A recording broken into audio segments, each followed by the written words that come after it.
Hello, everyone. Good morning, good afternoon, good evening, wherever you are, whatever your time zone. Welcome. This is AI Talk, and I am your host, Kevin Crane. Welcome to the show. Today, we will be discussing the topic of the retail revolution, where tech meets the next gen shopper, a topic that is reshaping how retailers operate, how consumers shop, and how brands connect with their audiences. AI isn't just about streamlining operations anymore. It's shaping decisions in real time. From algorithm driven discovery to generative recommendations, shoppers, especially younger ones, are increasingly guided by digital assistants that they may not even see. And the stakes are high. Recent research shows that over 70% of Gen Z consumers expect brands to provide highly personalized and immediate experiences, with AI playing a central role in how those expectations are met. So, in today's session, we'll explore how retailers can stay ahead in an AI led marketplace where personalization, immediacy, and authenticity are no longer differentiators. They're the baseline. We're going to dive in just a second, but first I want to say thank you to everyone attending today, and that includes the folks that are joining us live on LinkedIn.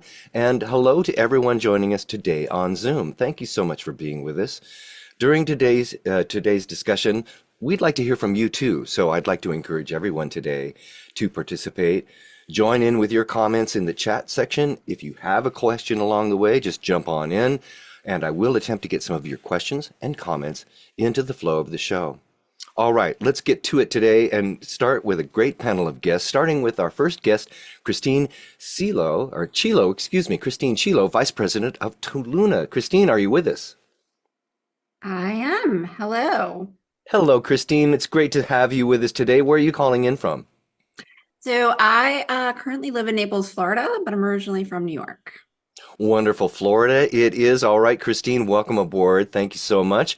Also joining us today is Amit Shapuja, Director of Data and AI Enablement at Walmart. Amit, are you with us? Hey Kevin, morning folks. Hello, and where are you calling in from today? From Walmart land, so Bentonville, Arkansas. Arkansas. I've been there actually. Very good. All right. Well, it's great to have you with us, Amit. Thank you so much. And also joining us today is Martin Miller, ex-director of AI and machine learning production operations at Levi Strauss. Martin, welcome aboard. Where are you calling in from today? Hey, good morning, Kevin. Well, I'm calling in from lovely Pleasanton, California, and I'm originally from Brooklyn, New York. All right. Welcome aboard. Well, Christine, Amit, and Martin, it's great to have you with us. Look, I'd like to start a discussion today by pointing our attention to an announcement recently from Google. Google announced the Universal Commerce Protocol, or UPC, an open standard to enable agentic commerce. UPC lets AI agents interact securely with retailer systems via a common protocol, reducing custom integrations while letting merchants retain control of pricing and fulfillment. I'm wondering what everybody thinks about this article today. Christine, what are your thoughts on the article? Yeah, I thought the article was really interesting, and I'm glad that we're getting to talk about it. It's shopping online has definitely become a lot more popular in the last decade, especially the last 5 to 6 years. And what we're seeing a lot is that, especially the younger generation, the Gen Z, the alphas, right, they spend a lot more time online today than older generations have and have done in the past or do today. So UCP is really allowing brands to turn the online point of inspiration actually to the point of sale into the same thing, which is different than how everyone has shopped in the past, even shopping online. And we know younger generations, right, and Gen Z and Alpha really value time. So you're now able to buy things faster. If it's going to take them more than 3 clicks to buy something, they're probably going to walk away from the sale, right? This is data that we know. It's also turning commerce into more conversational than in the past. That's something else that I took away from that article, right? If you think of Gen Z and Alpha, and like I have two little kids, and like they grew up in the world of, hey, Alexa, hey, Siri, okay, Google, how can I do this? I want to know this, I want to know that. So it's turning shopping actually more conversational instead of search, locate, click, then go buy. It's, oh, great, I saw this, it's relevant, I want to buy it, and I never actually have to leave the ad. So I think it's really changing our landscape today as we know it. This does seem like another important compass point in the direction where retail is headed. Now, Amit, these agents can handle end-to-end shopping, from discovering products to checkout to post-purchase tasks. Where do you see this taking us, and how do you feel this will impact your work at Walmart? So this is actually fascinating for the retail industry as a whole because it's like Christine was saying, we're going not from items, but we're going to intent and, the purpose with which people are interacting or buying stuff. Walmart last year announced a partnership also with OpenAI, where if you go onto ChatGPT, for example, and say, hey, I'm planning this person's birthday party, it gives you not only the items you need, but also links to Walmart, right? Because that you already have the intent that the person is engaging with. So this is really impactful for us because now we are actually able to surface the information in a relevant context. It's not like not just personalization before, it's actually intent and context-based recommendations. But the other part that I'll add, which on what Christine was saying, is we can also communicate information that generation finds relevant. Younger generations tend to be more socially or environmentally aligned Did we and lose you, Amit? interested in that.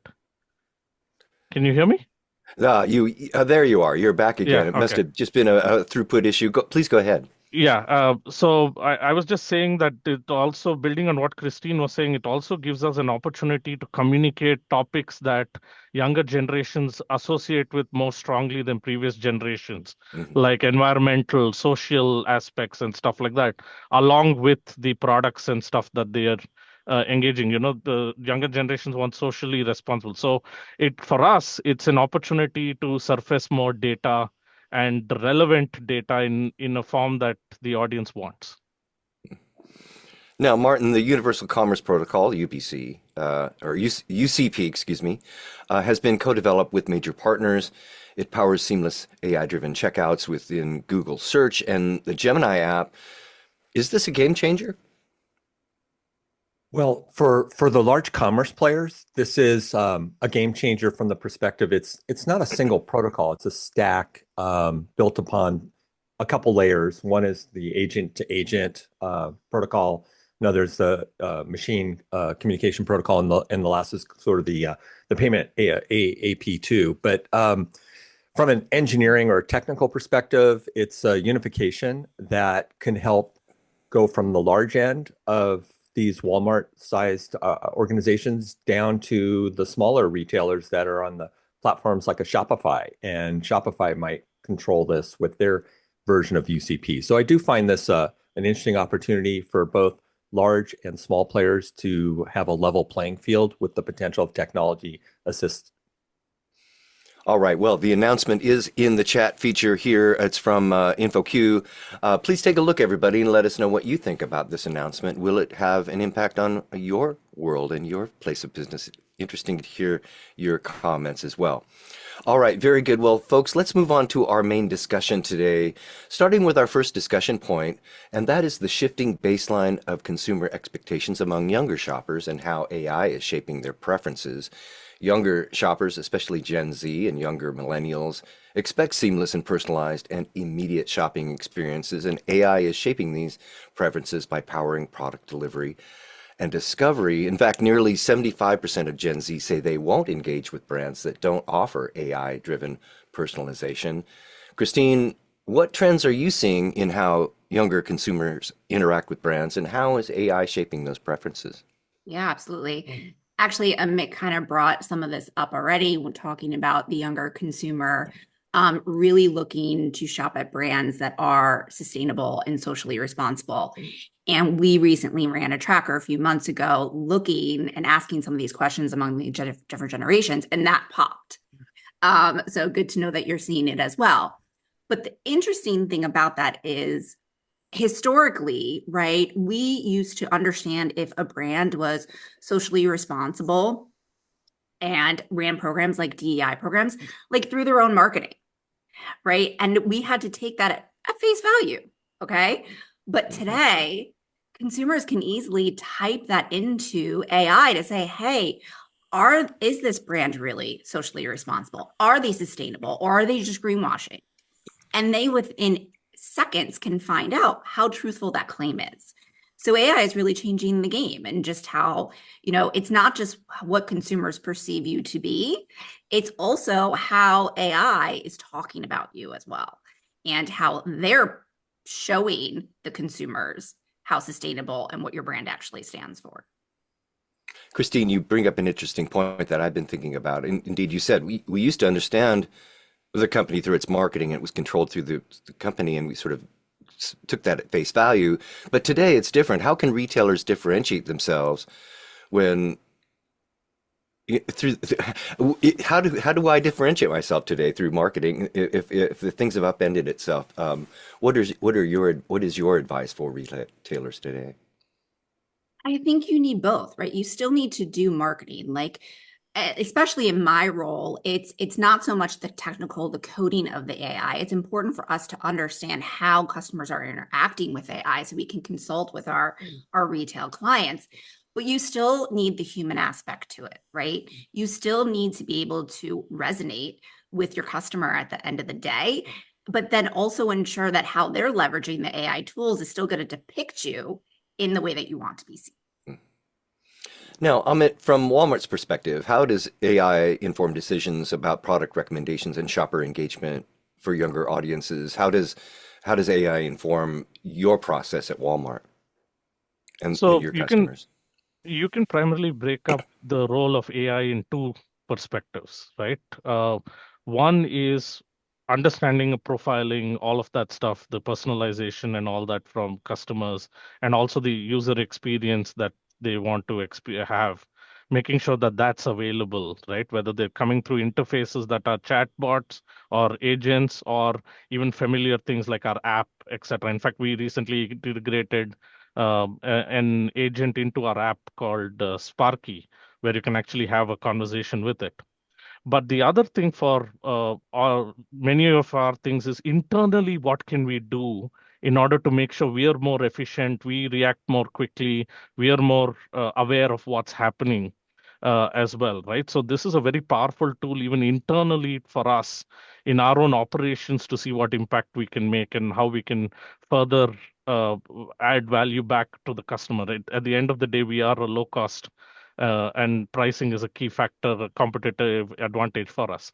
So that's the place where, so it's both of these levers where we're able to build the trust and give the experience that the customer wants, but simultaneously we can give the assortment and the pricing that makes sense effectively.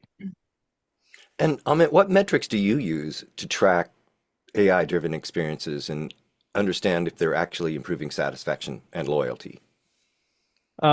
I'd say it comes down to the same traditional ones around, the actual sales, the actual responses and interactions, and even NPSs and all of that stuff. But also we keeping a general pulse on, what happens social media and, other places as well, because those can sometimes be canaries of, what's happening or could be happening for the same. So I don't think the metrics have changed that much. It's just attribution of that metric to the channel and making sure that we have visibility of the same. Now, Martin, how has AI changed your understanding of next-gen shoppers' decision-making and brand expectations? Yeah, I think we're going through this evolution revolution, Kevin, and I'll pick up on where Christine and Amit chimed in, but let's just step back and look at what problems are we really trying to solve here, Kevin, and those are kind of fundamental. And I'm still seeing a lot of what we call FOMO, fear of missing out, amongst some of the larger organizations where they're throwing technology at problems that can be solved probably a little more simply than just throwing AI on top of it. I'm seeing feedback on younger generations actually pushing back on AI-driven solutions. So there has to be a kind of a question: what are we trying to solve? How are we solving it? And where does it bring value? And I do pick up on the metrics part. The metrics are extremely, extremely important. Bottom line, sales, revenue, those talk. Recommendation engines have been rebuilt in so many different fashions. How do you measure a recommendation engine and how do you put metrics around it? Those are very, very critical. And so solving that type of problem is probably more fundamental than, well, we're going to hit all the Gen A's or the Gen Z's. It's too generic to say AI is solving all of this. How do you anticipate customer expectations evolving over the next couple of years, and how should retailers prepare, Martin? Yeah. So we're starting to see a shift already, as Amit pulled out, where recommendations to specific products are actually being pushed out there from specific retailers. So you take your favorite AI engine, and it's picking up on effectively where sponsored search left off. So you'll see the big brands pushing their products further into the AI world. You'll see buy it from this link, and this link happens to go to name that big company. And it's going to avoid some of the smaller players. It's just a matter of momentum and hitting that, and people will wake up to that. And so as soon as people push back in those areas, we'll find we're back at the sponsored search place for AI, which will be interesting. It'll be an interesting playground to fight around.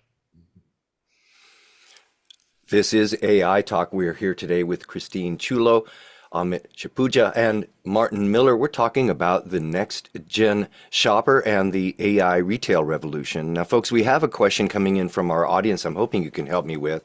I'll put it out to the entire group, so please just jump on in. But if this is coming from Rebecca, and hello, Rebecca, welcome back. We're so pleased that you're with us again today. Rebecca is asking, where do you think retailers are over engineering with AI instead of solving real customer problems? That's an interesting question. Anyone have a thought for Rebecca? I Christine can, or Amit, please. Go for it, Amit. yeah, it's actually more than over engineering. I think we're still figuring out a lot of stuff. The even in the past year, I think the AI space has changed so much, right? We were talking about LLMs, then we went to RAGs, then we went to knowledge graphs, and now we're agents, and a lot of this and orchestration, and now there's talk of context graphs and things like that. So I think the evolving space, a lot of it is figuring out what is possible and what the limitations or capabilities are. So I'd say it's a little early for over engineering. We may be trying to solve as many problems as we can. So it's maybe more of prototyping and, as the industry as a whole, we're just trying to figure out where the best fits are.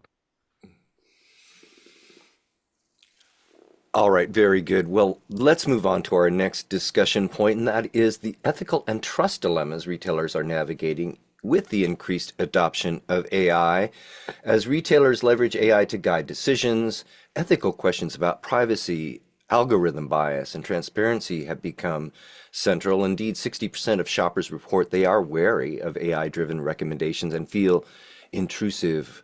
They feel intrusive or opaque. Christine, what are some of the most pressing ethical concerns you hear about from retailers using AI for personalization and curation? Yeah, so my perspective is going to be a little bit nuanced here because when we talk to our retail clients, what we often hear about is concerns in how AI is affecting their research that we do for them. So when we think of different personas or digital twins or AI bots that may be taking surveys, actually intentionally, right, to do research. The way that AI we partner with our global clients to answer a lot of these questions about how it is that they can better serve their customers, how to solve their customer problems, is we actually leverage AI on our end too. And what we're hearing a lot from our clients is, how do I know the AI data is just as good as or just as validated as the person data, as real humans?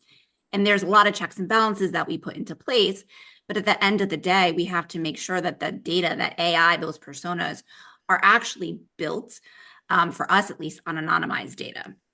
And then we're able to layer in all these different attributes to get unique answers, to be able to aggregate and get them quantitative results. And that's really important when we're thinking of our clients and questions when they come to a market research vendor, that they should be asking those research vendors how they're implementing AI and personas in their research. So my perspective is a little niche. I think that Amit and Martin can probably answer much more on the retail side of this question. Well, Amit, then how does Walmart approach things like trust and transparency? And what are your recommendations for this question? Yeah, coming from the data and governance side of things, which is where I spend a lot of time, along with the intersection with AI. I think the fundamentals of data governance and all still hold, right? We're still talking about PII being responsible, enablers or users of the same and such. So, given the particular thing, it's just a question of layering that up into the AI ecosystem as well. Now, AI governance, though, is not fully figured out yet, right? I will say very honestly, even as a data leader myself, some of the aspects we are figuring out ourselves. So, uh, we are taking a little bit of a more practical, little bit of a cautious approach, I'd say, which is think twice, like they would say, right? Measure twice and then cut. In this case, it's like, think about your use case twice and then load data into it. The other thing that has happened is most of the use cases I've seen are internal. How does it help Walmart do its stuff better? And we're being very intentional and very deliberate about testing and validation and all that before we put something out to the broader consumer audience. Because, like you said, if we lose that, the AI interfaces are so frictionless that it's very easy to gain the trust and it's very easy to lose the trust. So, we have to be extremely intentional and deliberate, and the same for any of those Mm. capabilities. You mentioned, Amit, that Mhm. governance was still early days. What internal governance or review process are in place at Walmart to prevent things like algorithmic bias or unfair outcomes? So we have a pretty robust mechanism, right? From we were very early on in announcing what our values were around AI and all that. You can find that on our webpage. And the same, we've extended a lot of our existing security and governance frameworks to cover and encompass who can access what and who can use what. We may almost a lot. We are very well defined in where our agents run and what data they can see and where they can expose things. So it's all of these best practices that are there that are being built on or being expanded upon or being leveraged to involve the same. The part that we are exploring, for example, is let's say an agent learns, like an LLM learns a particular pattern and that changes. How do you, or compliance tomorrow says you have to forget that, right? How do you remove that, right? That's a challenge, right? That I think a lot of technologists are trying to figure out. So that's what I mean by there are parts of AI governance that we are all figuring out, which is as the technology evolves, how do we enable that? So, Now, Martin, I'm curious about how it's not only what we do, but it's how we talk about what we do. How do companies and retailers, how should they communicate to consumers that AI recommendations are trustworthy without being intrusive or risk losing losing attention? Yeah, that's a valid and probably the number one question to try to answer. I'll be overstepping my bounds a little bit, but I'll try to keep it a little tame. Fundamentally, to profile the shopper persona, and something about who that shopper is, while keeping all these governance and privacy concerns in play, is is a little bit of a friction-filled way of working. Uh, on a personal level, from owning who owns my data, if I own my own data to my own personalization, I'm a lot more comfortable than if a large retailer owns my information for the same purpose, because I'm not locked into one retailer. I can go to the next store, or to a garage sale for all intents and purposes. I caution people to ask what they want to share, those little check boxes that they make you click on the apps, because a lot of people are moving more of their commerce to mobile and social commerce platforms, like the Instagrams of the world where you click and buy, are going to be much more prevalent. It's very clear. Social commerce is going to come into play. More concern on having personas, or I would call them celebrities endorsements of products that maybe don't have the efficacy. I'd be more concerned about those kind of things still. And is that really the person speaking, or is that AI speaking? Christine, is this trust? It's all about trust, I think, today. But I'm also wondering if people really care that much. Where do you come down on how do we balance things like personalization with privacy expectations? Yeah, so you asked, like, do people care? yes, I they mean, care, but are they paying attention? yes, It's the bigger question, right? Because like what Martin said, like, when you're doing commerce on your phone and you're clicking those little boxes that say you read the terms and conditions, how many of us are actually reading those terms and conditions, right? We might right. care that our data is being shared, but are we actually, is the everyday consumer taking the step to actually read that, understand it, and protect themselves, right? I think that's also a question. It's like when we think of, I'm going to use an example of just like an old school, like I'm going to buy eggs. What's my purchase decision, right? How do I make a decision at shelf? These are the things I care about in order of importance, and here's where I'm willing to make my trade-offs. The same thing exists when we think about how willing we are to shop using AI or to purchase based off a recommendation. There's in a vacuum a stated answer to do I care? Yes. But when I'm in the moment, how does that rank in my actual purchase decision, my action of clicking the button and signing up really quick so I can just, okay, yep, here's my credit card number, I'm done. Goodbye.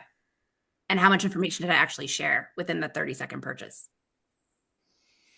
Now, Amit, I know that you mentioned Walmart is taking a bit of a cautious approach, but I'm wondering if there is value in maybe leaning into this whole AI and trust thing, almost in a lighthearted way. It's like, look, we use AI, and here's how it makes it so much better.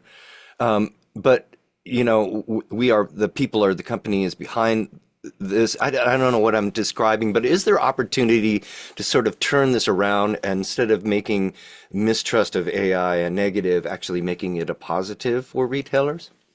I don't think it's so much mistrust versus, what's possible and what's not possible, right? We don't want to Okay. overcommit and underdeliver, right, on the same.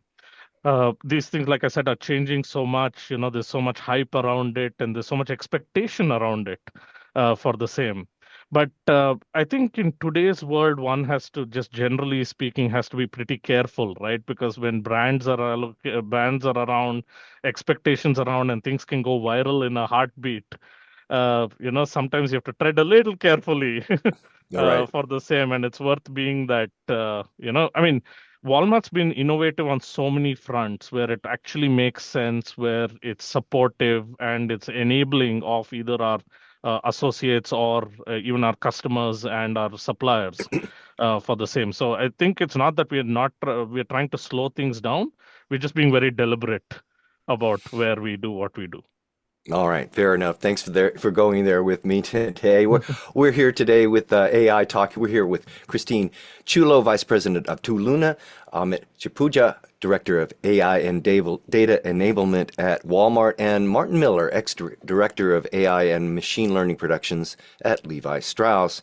Now, folks, we have some questions and comments coming in from the audience today. Again, I'll open it up to the group. Please jump in as you see fit. This one's coming in from Bruce, and Bruce, thank you for your comment today.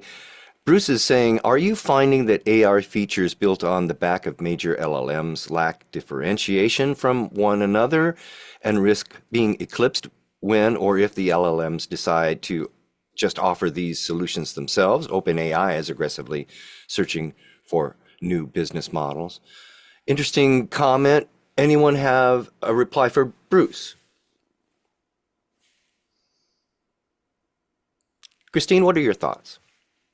Wait, Martin, you were raising your finger. Oh, Did you I'm want to? sorry, Martin. I didn't hear It's you okay. coming in. It's all good. I think it's a valid, concerning question in that people have built many solutions on top of these publicly accessible language models or APIs, as you call it, and using the APIs to build a new business opportunity and solving a problem. And fundamentally, just to the point Bruce brings up, is that OpenAI tends to embrace a vertical, master things around that vertical, and put a new solution out. Seems like daily, weekly, and it's not a big announcement for them. It's just what they do.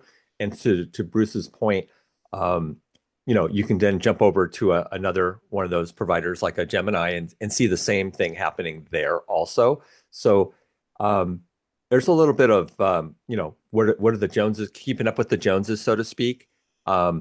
If you're really going to work in an environment outside of retail, there's some more interesting opportunities for you to build your own model and control it better with your data and keep it safe for privacy and efficacy. If you get into medical, I find those applications are going to be more prone to compliance issues for health and care of people. Life-making, changing decisions are a little different than whether I'm going to buy a brand A or brand B of something. So, a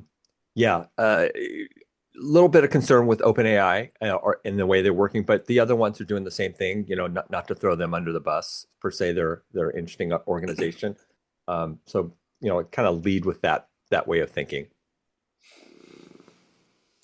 And this comment coming from John. Hello, John. Thank you for your comment today or question.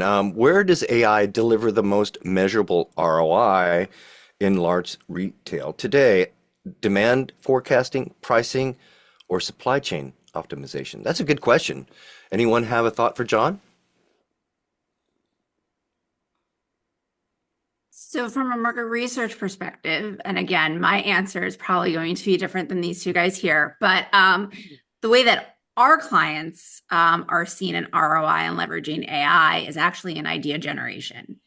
To be able to, what took maybe a longer time or qualitative interviews with customers, right, to come up with 10 to 20 ideas, they're using AI to now come up with 100 new ideas, whether that be product ideas, innovation ideas, communication, claims work, right? What took weeks or months before now happens in minutes. But that creates another problem for our clients. Now they have these 100 ideas. How do they test them? How do they validate them? How do they start to narrow that down? And that's where AI that lives in market research vendors lives in our solutions, because we actually use AI to be able to help whittle down those 100 ideas very quickly, very efficiently, and scalable.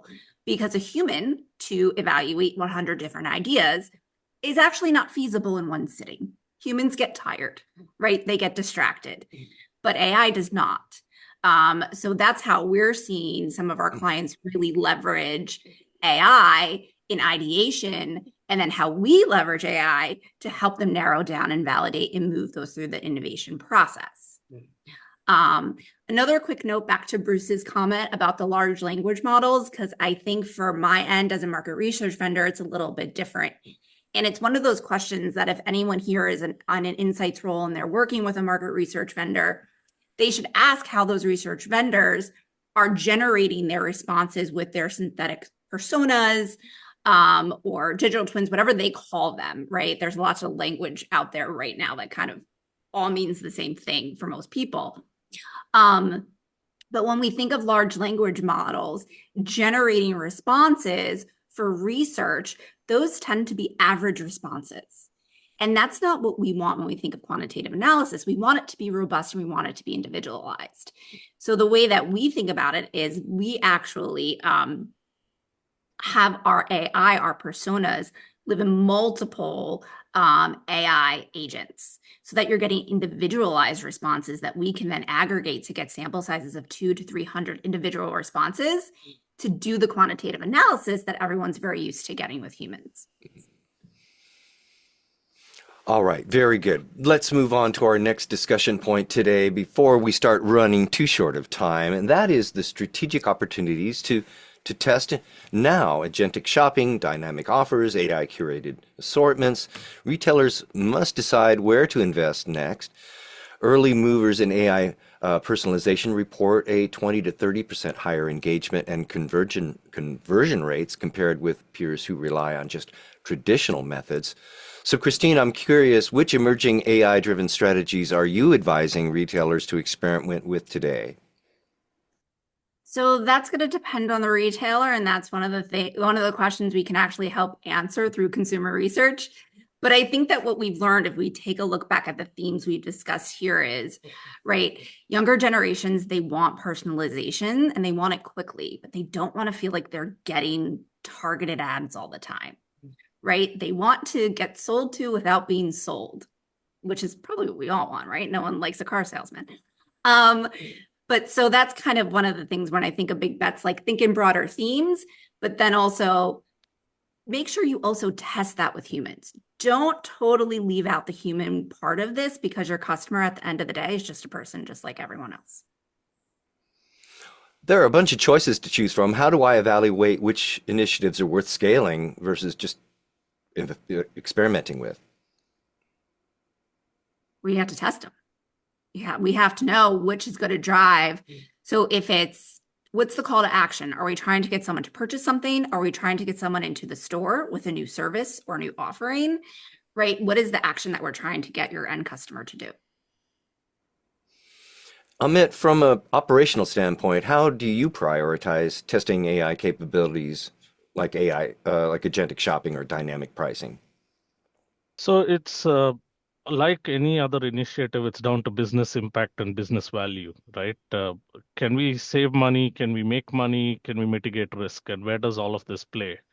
Now, in most cases, we can get some visibility to what that means. In some cases, we may not, right? But I think that's still going to be a driving force on the decision-making side. And some of it is just how the market and the environment changes, right? If tomorrow, like, for example, if we have something change in geopolitically that's going to create an impact, then that's going to take precedence over, we might have the coolest agentic solution sitting on the shelf, right? Like February of last year, right? With agentic, with the tariffs coming up. So, can you hear me? Yes, we lost you again Yeah. for just a moment, Amit. There you're back. Very good. Okay. I was just saying that, we need to be sensitive of, geopolitical things that can change the prioritization overnight, even if we have the coolest agentic thing sitting on the shelf. So I think it comes down to business value and business impact. Mm. So early pilot programs are important. What lessons have you learned? So for us, one is what's really stood out is the power that some of these things can bring. The traditional mindset is always to think about what we are familiar with, and AI has actually opened many people's eyes on what's possible or what the impact can be. The second is that the ease of adoption is, I think, another thing that really stands out. There was a technical, I would say, like a technical chasm people had to cross with previous technologies, but now with LLMs and even the AI agent piece of it, a lot of adopters are much more, whether it's business people, whether it's people in the field, and the like. So that's another, it brings a whole bunch of opportunities for engagement and integration. And the last one that I'd say is very simply like Christine alluded to, is the options that it gives, that it generates or identifies. It's an opportunity to find patterns we may not have thought of because of tunnel vision or, routine or momentum and the like, right? So that is, I think, another really powerful. So I'd say those are the three things that really stand out Mhm. in no particular order. And Martin, which assortment of strategies have had the biggest impact on engagement and sales from your perspective, and where should we head in the next 12 months? Well, I think it's not just the next 12 months. It could be the next 12 days. It could be the next 12 years. But picking up from where Amit left off a little bit, and where one of the questions came in about where the ROI is, biggest impact. The first issue is, what problem are you solving, and how are you going to take it on a small scale to measure it? And the piece I'm picking up on is the geopolitical piece, which is really interesting. And this is where AI can really shine, on picking up on what did that politician say today, and what did that politician impact today, that now causes a financial impact to, well, a whole country, a whole set of countries, and decide where maybe demand generation and supply chain optimization may be better updated based on the few words of a politician. So, tariffs are a big deal. Rising tariffs are a big deal, and how quickly you can change your supply chain dynamically is not an easy task. And picking up on these signals, although it's not rocket science, it is helpful to have a mechanism to link them.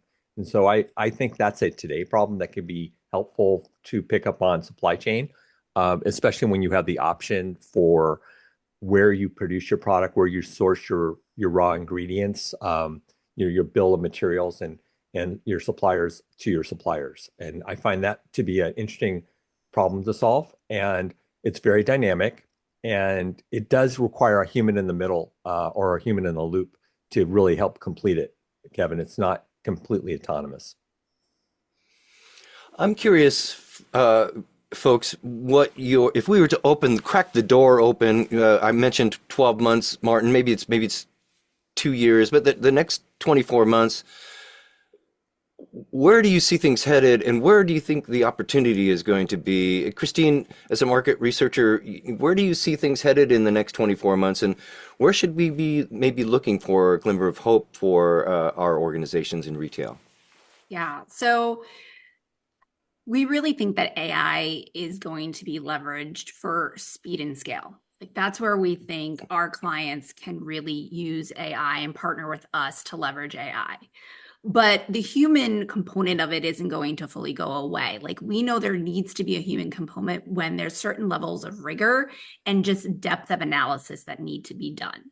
So I think for the market research world, it's balancing how to use AI to let us work faster, work smarter, generate really good ideas quicker at a greater scale, narrow those down, work to validate them. But there's going to be some questions where you need human components too.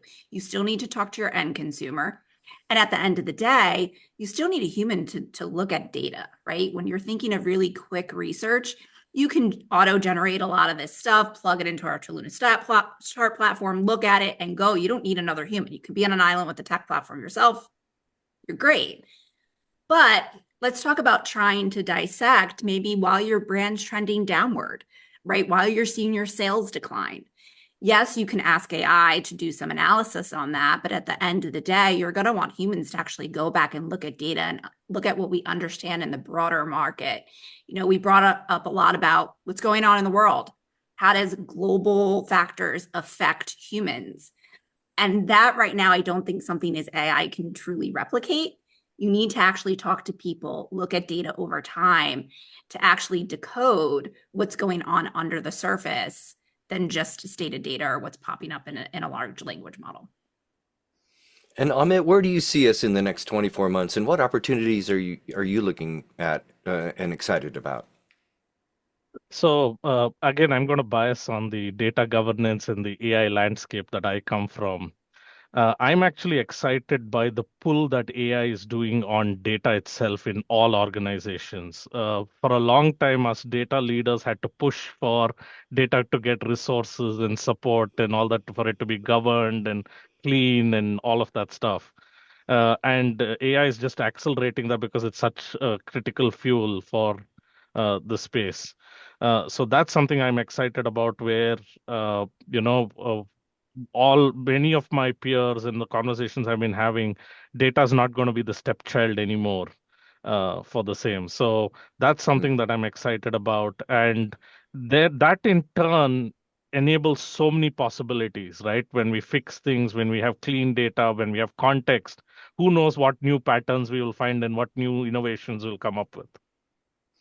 And Martin, what excites you about the next couple of years, and where are we headed, and what should we consider in our strategies?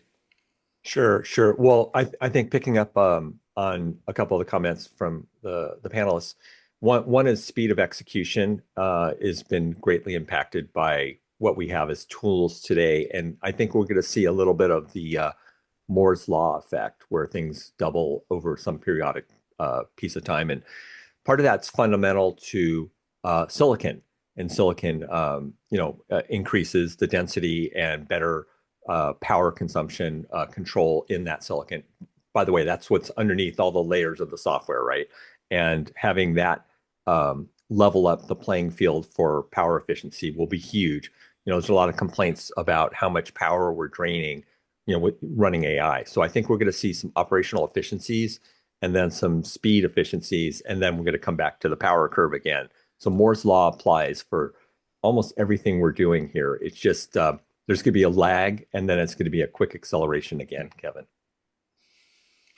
Christine, Amit, Martin, it's been great speaking with you today. We're just about out of time, but before I let you go, I'm wondering if each of you could please provide us with one quick action item that our viewers can use to take advantage of the ideas and advice today. Martin, do you have an action item for us?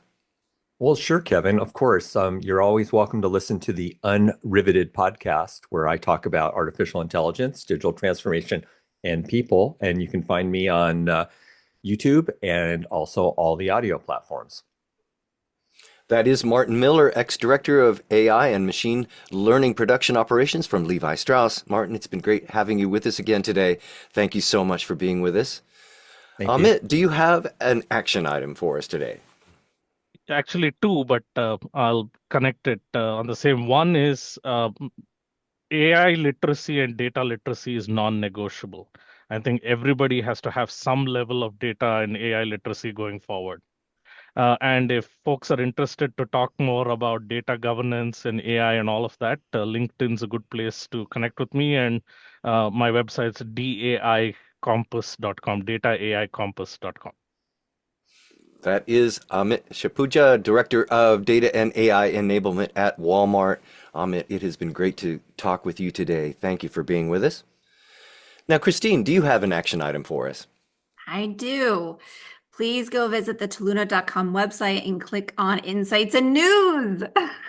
No, so in there is all of our thought leadership, our blog posts that myself and my team put out specifically for the retail vertical, but not limited to just retail. We talk about AI broadly. We talk about the healthcare industry. There's lots of amazing content on there. So if you do one thing, Toluna.com, Insights and News, go check out some awesome information. That is Christine Chulo, Vice President of Toluna. Christine, Amit, Martin, it has been great speaking with you today. What a great panel. Your perspectives and advice are spot on. So thank you so much, and I hope that we get a chance to talk again soon. And everyone joining us today, thank you too. Join us again next time on January 29th.